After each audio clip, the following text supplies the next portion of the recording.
बिस्मिल्लाहिर रहमानिर रहीम। अस्सलामु अलैकुम व रहमतुल्लाहि व बरकातुहू। नहमदुहू व नुसल्ली अला रसूलिहिल करीम। अम्मा बाद।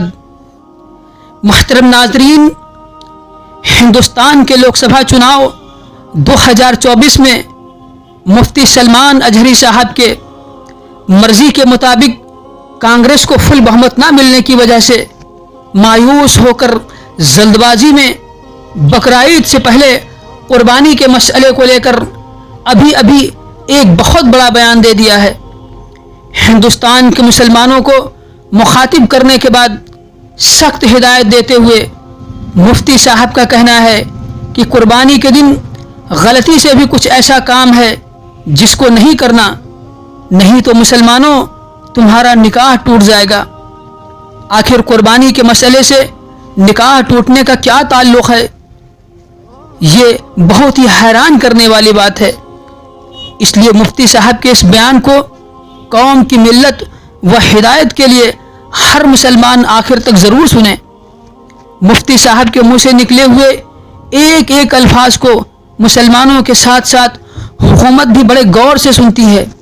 बकरीद के इस मौके पर मुफ्ती सलमान अजहरी साहब ने तो सारी हदें पार कर दी। वीडियो शुरू करने से पहले आपसे एक छोटी सी गुजारिश है कि अपने हाथों की उंगलियों को थोड़ा सा जहमत देते हुए इस वीडियो को लाइक कर दें। चैनल पर नए हैं तो सब्सक्राइब कर लें और बेल आइकन को प्रेस कर दें। प्यारे दोस्तों, हुकूमत के साथ साथ बकरीद के मसले पर मुफ्ती साहब ने मुसलमानों के लिए एक ऐसा विवाद खड़ा कर दिया है कि जिसकी वजह से ये अंदाज़ा लगाया जा सकता है कि उनके रिहाई का दरवाज़ा शायद अब कुछ दिनों तक और बंद रहेगा। हिंदुस्तान में उनके लाखों फॉलोअर्स हैं। जोश और जज्बात से लबरेज इनका बयान सुनने के लिए मुसलमान हर वक्त इंटरनेट पर इनको सर्च करते रहते हैं। नाजरीन, ये मिसाल मुफ्ती साहब के ऊपर बहुत अच्छी तरह फिट होती है कि सारी दुनिया के लोग अगर किसी एक शख्स को इज्जत देना चाहें और अल्लाह उसको जलील करना चाहे तो क्या ये सारी दुनिया के लोग मिलकर उसको इज्जत दे सकते हैं? नाजरीन, बेसाख्ता हर मुसलमान का यही जवाब होगा कि इज्जत और जिल्लत का मालिक तो सिर्फ अल्लाह है।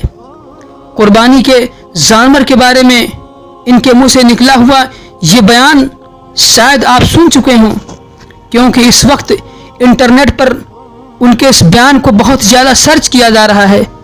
मुफ्ती साहब के इस बयान पर लोगों को ज़बरदस्त गुस्सा भी है, क्योंकि जिन बातों को रसूलुल्लाह सल्लल्लाहु अलैहि वसल्लम ने मना नहीं फरमाया, सहाबा रजी अल्लाह तआला अन्हुम, तबे ताबईन, बुजुर्गान दीन या अभी तक जितने मुसलमान इस उम्मत मुहम्मदिया में आए, इनमें से किसी ने इन बातों को मना नहीं किया।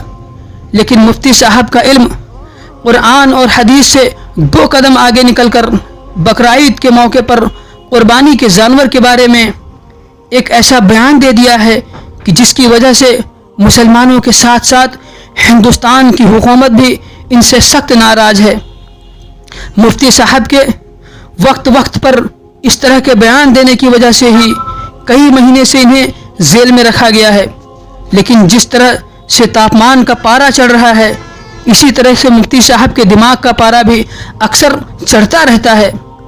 प्यारे दोस्तों, एक हदीस का मफहूम कुछ इस तरह से है कि यूनुस अलैहिस्सलाम एक छोटी सी भूल की वजह से 40 घंटे या 40 दिन के करीब मछली के पेट में कैद रहे, और जब उन्होंने ये दुआ पढ़ा कि ला इलाहा इल्ला अंता सुब्हानका इन्नी कुन्तु मिनज़ ज़ालिमीन, ये दुआ पढ़ना था कि अल्लाह रब्बुल इज़्ज़त ने उस मछली के पेट की कैद से यूनुस अलैहिस्सलाम को निजात दे दी। मुफ्ती साहब, इस्लाम आज भी वही है। मेरा मशवरा है कि आप अपनी ज़ुबान पर कंट्रोल करते हुए सिर्फ इस दुआ का एहतमाम करते रहें। इंशाअल्लाह आपको जल्द से जल्द इस कैद से निजात मिलेगी। लेकिन मुफ्ती साहब का ये मिजाज बन चुका है कि अपनी ज़ुबान से हमेशा लोगों को भड़काते ही रहना है। प्यारे दोस्तों, इस्लाम की फलाह के लिए हमें जब भी आगे बढ़ना होगा तो हमें 1450 साल पीछे जाना होगा। इसी में मुसलमानों की कामयाबी छुपी है, क्योंकि मुसलमान اپنا اعلیٰ اخلاق دکھا کر ہی لوگوں کا دل جیت سکتا ہے۔ جس طرح سے رسول اللہ صلی اللہ تعالی علیہ وسلم کا اس دنیا میں سب سے اعلیٰ اخلاق تھا، آپ اندازہ لگائیں کہ آپ صلی اللہ تعالی وسلم کے اوپر کوڑا ڈال دیا جاتا، آپ کو لوگ پتھر مارتے، آپ کے اوپر لوگ تھوک دیتے، لیکن آپ اف تک نہ کرتے تھے۔ لیکن مفتی سلمان اجہری صاحب کو برداشت کرنے کی عادت بالکل بھی نہیں ہے۔ جس طرح سے مفتی صاحب نے قربانی کے اس ایام میں لوگوں کو اپنے فیور میں کرنے کے لیے جو چال چلا ہے وہ خود ہی ان کو الٹا پڑ گیا۔ رسول اللہ صلی اللہ تعالی وسلم کی 63 سالہ زندگی کا چیپٹر اٹھا کر جب آپ دیکھیں گے تو آپ کو یہ احساس ہوگا کہ آپ نے کبھی بھی کسی کو تکلیف نہیں دی۔ رسول اللہ صلی اللہ تعالی وسلم کی پیدائش سے پہلے عرب کے لوگ ایک دوسرے کے خون کے پیاسے تھے، ذرا ذرا سی بات کو لے کر کئی سال تک لگاتار جنگ لڑتے تھے۔ ایک روایت میں آیا ہے کہ اس زمانے میں کسی کا اونٹ کسی کے کھیت میں چلا گیا، جانور تھا، نقصان کر دیا۔ اس پر کھیت کے مالک نے غصے میں آ کر اس اونٹنی کا تھن کاٹ لیا۔ اس پر جو جنگ چلی تو 60 یا 70 سال تک لگاتار تلواریں چلتی رہیں۔ لیکن جب آپ صلی اللہ تعالی وسلم اس دنیا میں تشریف لائے تو لوگوں کو زندگی جینے کا سلیقہ بتایا، زندگی بسر کرنے کا طریقہ سکھایا۔ یہی عرب کے لوگ جو ایک دوسرے کے خون کے پیاسے تھے آپس میں بھائی بھائی بن کر زندگی بسر کرنے لگے۔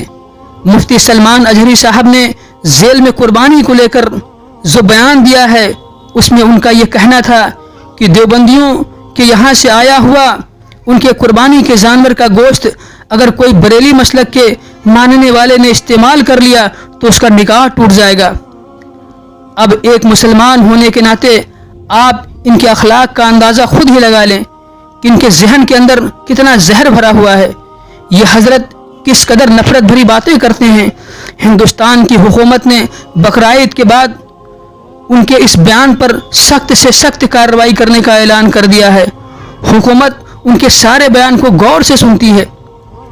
مفتی صاحب کو میرا ایک ادنا سا مشورہ ہے کہ اگر آپ اپنے اخلاق میں سب سے بہتر ہیں تو آپ اپنے اخلاق کو اعلیٰ بنا کر لوگوں کا دل جیت سکتے ہیں۔ نفرت کی باتیں کر کے لوگوں کا دل نہیں جیتا جا سکتا۔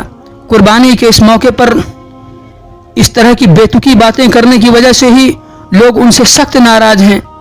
آخر انہی باتوں کو لے کر مفتی سلمان اجہری صاحب کئی مہینے سے جیل کے اندر ہیں۔ ایسے علماؤں کے بارے میں آپ کی کیا رائے ہے؟ ہمیں کمنٹ کے ذریعے ضرور بتائیں۔